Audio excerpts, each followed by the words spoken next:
श्री राधे। आइए हम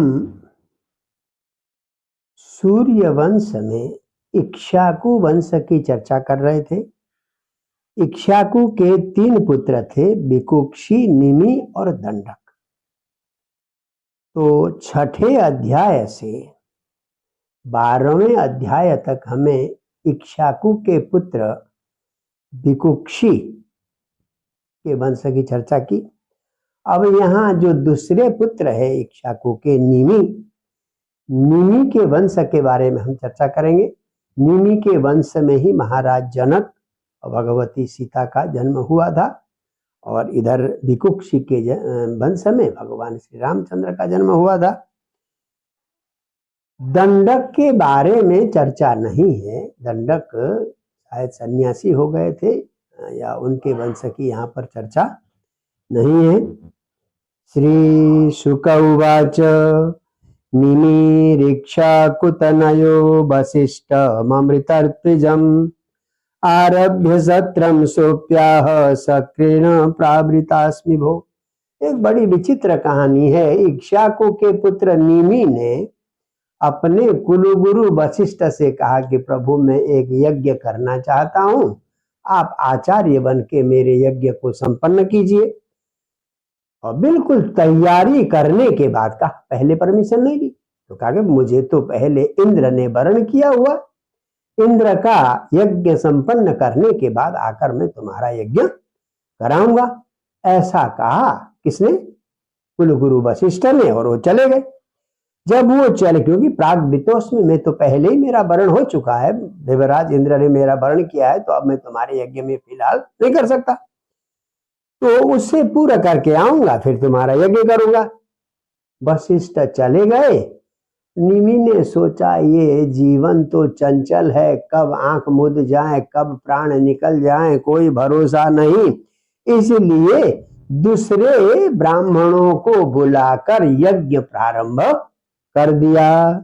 निमिश्चलमिदं विद्वान सत्रमारभतात्म। बड़े ज्ञानी थे, यज्ञ प्रारंभ किया अन्य दूसरे ऋषियों से। जब तक गुरुजी नहीं आते हैं तब तक यज्ञ चलता रहेगा। जब इंद्र का यज्ञ संपन्न करके वशिष्ठ आए तो यहाँ तो यज्ञ हो रहा।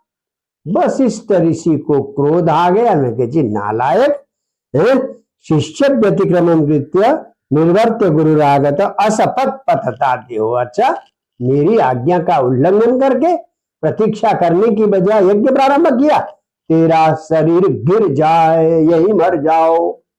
बड़े क्रोधी हुआ करते थे पुराने जमाने के ब्राह्मण ऋषि होते थे।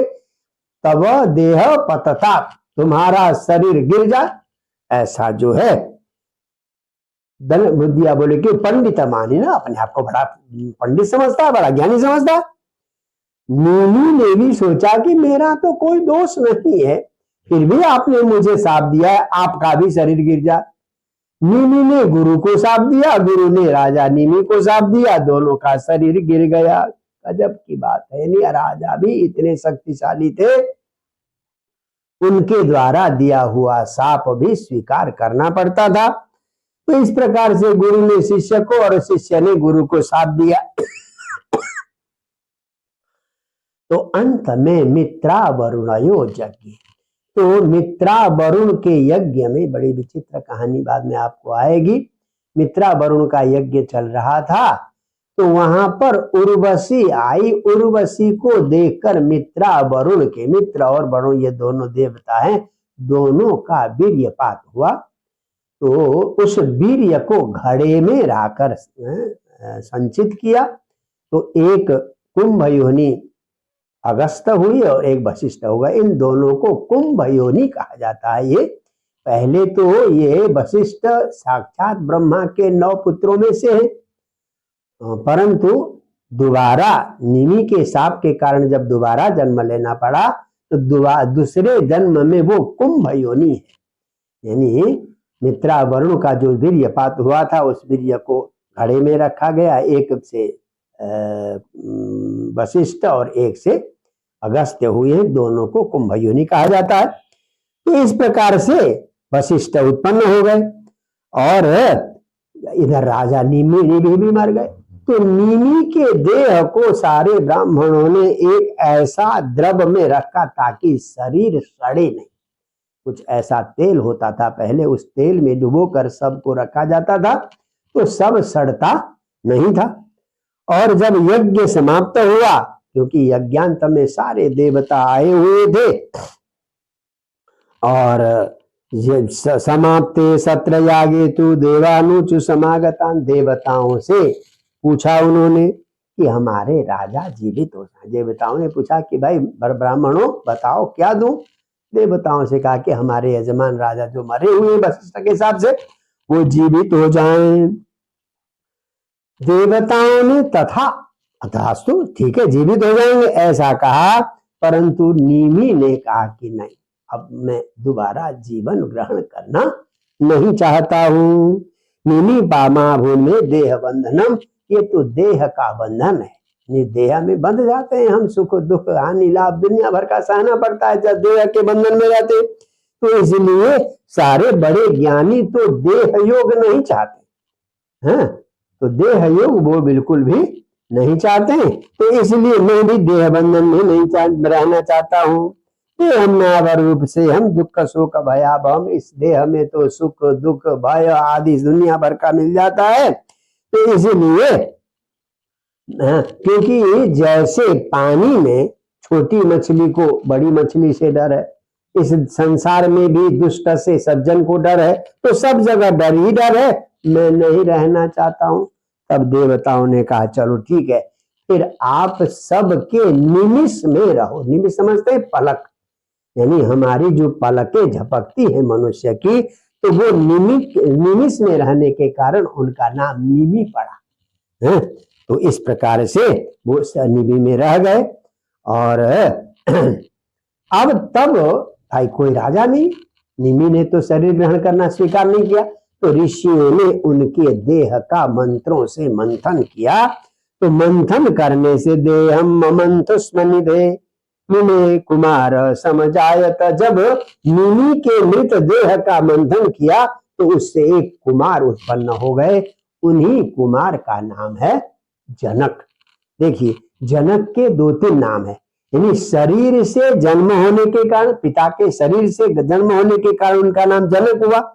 और विदेह, ये बिना देह के, क्योंकि जीव तो था नहीं, मृत देह था, पत्नी माँ के गर्भ से तो पैदा नहीं हुए, इसलिए इनका नाम विदेह भी हुआ, बिना देह से ही पैदा हो गए इसलिए विदेह हो गया।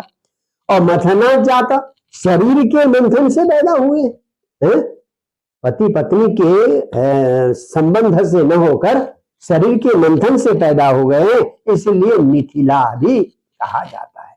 मिथिला जो हम लोग बिहार को कहते हैं मिथिला, तो मिथिला, मिथिल भी कहते हैं, विदेह भी कहते हैं, जनक भी कहते हैं, इनके नाम हुए। इन्हीं के वंश में 19वीं पीढ़ी में, जनक राजा के 19वीं पीढ़ी में, जनक राजा बड़े ज्ञानी थे।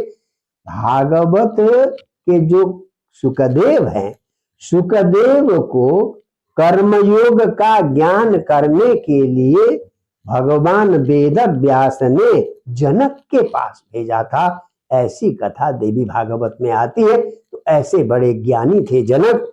तो वो जनक की 19वीं पीढ़ी में क्षीरध्वज नाम के राजा हुए हैं। सबको जनक ही कहते हैं, इस वंश में जो भी पैदा हुआ सबको जनक कहते हैं। तो क्षीरध्वज नाम के हुए।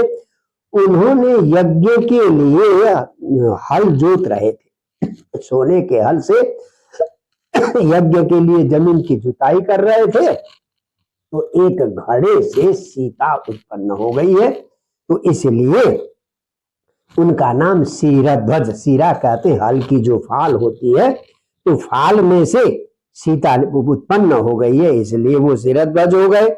और इस और क्षीरध्वज की बेटी सीता थी, जिनका विवाह भगवान श्री रामचंद्र से हुआ था।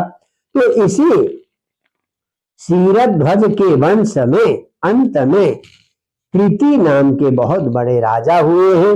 हाँ, और ये सारे के सारे जनक वंशी राजा, सब के सब जनक वंशी राजा योगेश्वर प्रसादेन द्वंद्वैर्मुक्ता गृहेष्वपि। क्योंकि जनक के गुरु थे याज्ञवल्क्य, तो याज्ञवल्क्य की कृपा से ये सब के सब द्वंद्व से मुक्त थे। द्वंद्व माने सुख दुख हानि लाभ जीवन मरण, ये सारे कष्टों से मुक्त थे। इसलिए इन सारे निमि के वंश के लोगों को जनक कहा जाता है। तो इस प्रकार से इस जनक के वंश में अंतिम राजा हुए कृति।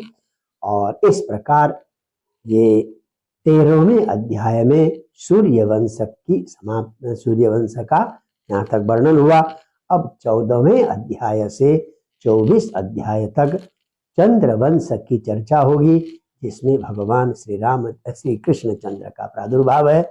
जय जय श्री राधे।